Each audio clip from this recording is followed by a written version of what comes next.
Praise the lord. మన ప్రభువును మన రక్షకుడైన యేసుక్రీస్తు వారి శక్తి కలిగిన నామంలో మీ అందరికీ మా హృదయపూర్వక వందనములు.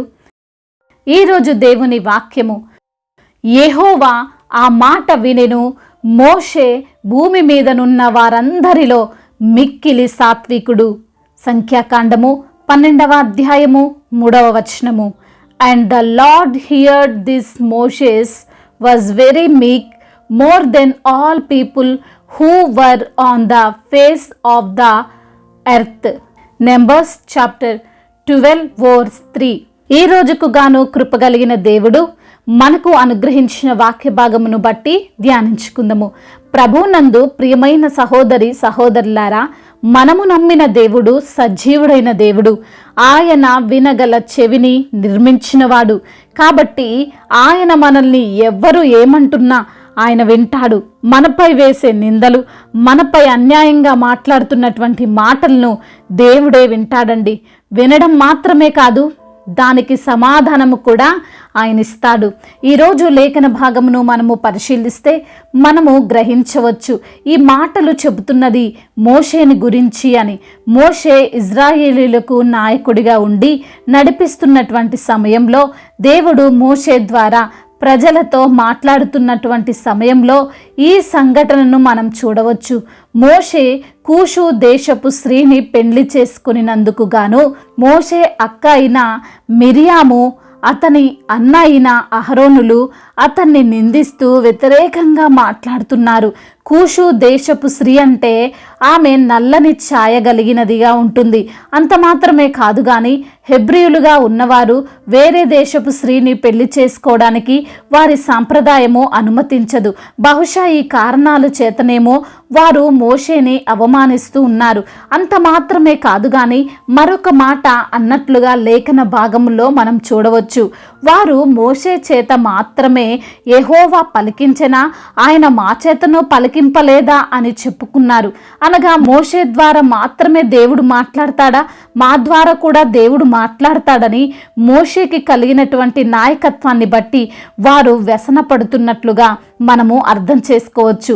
సాధారణంగా మనిషి స్వభావం, ఎదుటి మనిషి ఎదుగుతున్నా, మంచి స్థానంలో ఉంటున్నా దానిని ఓర్చుకోలేరు, సహించలేరు. వారి కళ్ళ ముందు ఎవరు ఎదగకూడదు.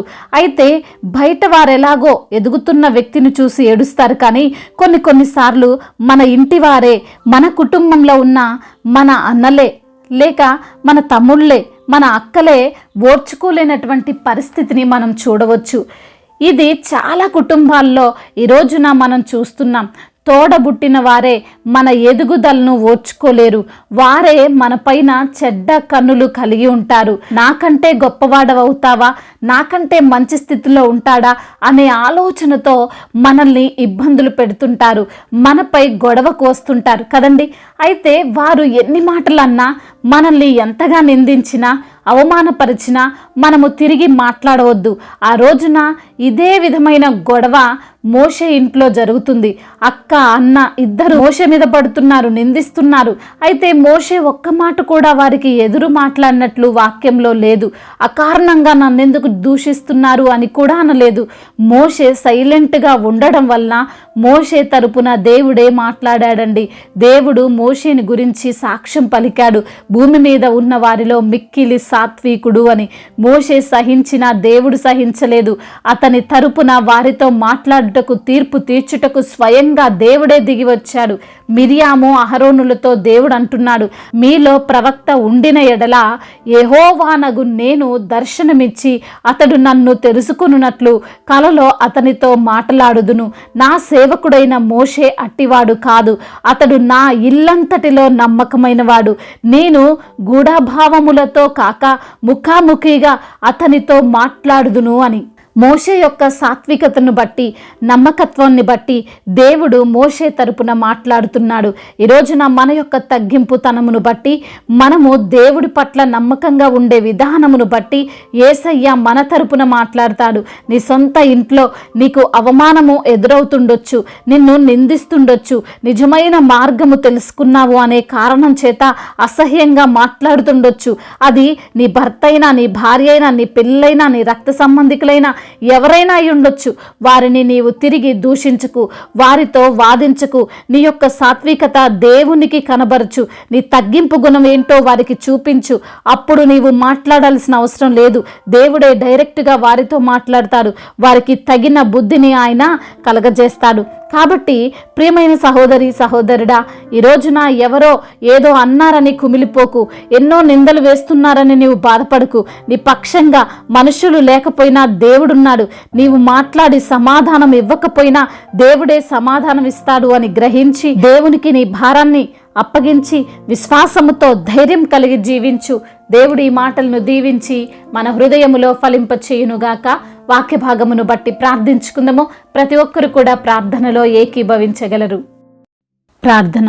సర్వశక్తిమంతుడైన దేవ, సకల ఆశీర్వాదములకు కారణభూతుడా, ఆశ్చర్యకరుడా, ఆలోచనకర్త, మీ యొక్క ఘనమైన ప్రశస్తమైన మహిమగల నామమును బట్టి మీకు కోట్లాది కోట్ల స్తుతులు స్తోత్రములు చెల్లిస్తున్నాము ప్రభువా. అవును తండ్రి, ఈ రోజున మీరు మాతో మాట్లాడారు అయా. వినగల చెవిని నిర్మించిన వాడవని అయా, మమ్మల్ని ఎవరు ఏ మాటలు అంటున్నా వినే దేవుడవని అయా, మాకు తండ్రి అన్యాయము జరుగుతుంటే చూస్తూ ఊరుకునే దేవుడవు కాదని, తగిన సమయములో మీరు సమాధానం ఇస్తారని తండ్రి వాక్యము ద్వారా మీరు మాతో మాట్లాడి మమ్మల్ని ఎంతగానో బలపరిచి ధైర్యపరిచి ఆదరిస్తున్నటువంటి మీ యొక్క అమూల్యమైన మాటలను బట్టి, మీ ప్రేమను బట్టి మీకు కోట్లాది కోట్ల స్తుతులు స్తోత్రములు చెల్లిస్తున్నాము ప్రభువా. ఎందరైతే బిడ్డలు అనారోగ్య సమస్యల చేత బాధించబడుతున్నారో అయ్యా, వారికి కలిగిన రోగము తగ్గక ఎన్నో హాస్పిటళ్ళు తిరిగినప్పటికీ ఫలితము లేక ఎన్ని మందులు వాడుతున్నప్పటికీ నా తండ్రి ఆ యొక్క తండ్రి స్వస్థత రాక బిడ్డలు ఉన్నారో ప్రభా, వారిని బట్టి ప్రార్థిస్తున్నాము. పరమ వైద్యుడవు తండ్రి అయా, మీరే తాకి స్వస్థతను కలగజేయమని, అద్భుత కార్యమును ఆశ్చర్యమైన కార్యమును వారి జీవితంలో మీరు జరిగించమని బ్రతిమిలాడుకుంటున్నాము. అదేవిధంగా అప్పుల సమస్యల నుండి బిడ్డలకు విడుదల దయచేయండి. అప్పు ఎలా తీర్చుకోవాలో తగిన జ్ఞానాన్ని దయచేయమని వేడుకుంటున్నాం తండ్రి. ఆర్థిక సమస్యలన్నిటినీ కొట్టివేయండి నా ప్రభువ. అయా మరి తండ్రి, ఇల్లు గడవని పరిస్థితుల్లో నుండి వారిని మీరు లేవనెత్తండి. వారి పోషకుడువై మీరుండి తండ్రి ప్రతి అవసరతను మీరు తీర్చమని బ్రతిమిలాడుకుంటున్నాం ప్రభువ. అదేవిధంగా నా తండ్రి, ఉద్యోగం లేని బిడ్డల కొరకు ప్రార్థిస్తున్నాం తండ్రి. మంచి ఉద్యోగమును బిడ్డలకు మీరు అనుగ్రహించండి. ప్రమోషన్ నిమిత్తం ప్రార్థిస్తున్నాము ప్రభువ. అదేవిధంగా రిటైర్మెంట్ నిమిత్తం ప్రార్థిస్తున్నాము. మీరే వారికి తోడుగా ఉండి నడిపించండి ప్రభా. అదేవిధంగా నా తండ్రి, గృహము లేని బిడ్డల నిమిత్తం ప్రార్థిస్తుండగా మీ యొక్క సహాయము దయచేయండి. మంచి గృహమును వారికి మీరు అనుగ్రహించమని బ్రతిమిలాడుకుంటున్నాం తండ్రి. అదేవిధంగా తండ్రి, కోర్టు సమస్యలు, భూతగాథ సమస్యలన్నిటి నుంచి విడుదల దయచేయండి. మీరే వారి పక్షమును న్యాయమును తీర్చమని వేడుకుంటున్నాం తండ్రి. సంతానము లేని బిడ్డలను జ్ఞాపకం చేసుకొని వారికి సంతానమును కలగజేయండి.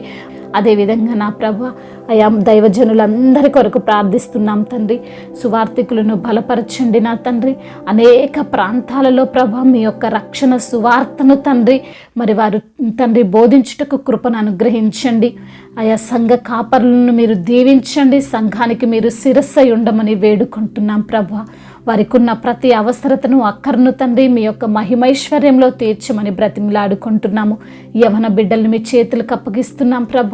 యవన వయసులో మీ యందు భయము భక్తి కలిగి అయా మీ యొక్క మెండైన దీవెనలతో బిడ్డలు నింపబడినట్లుగా సహాయము దయచేయండి.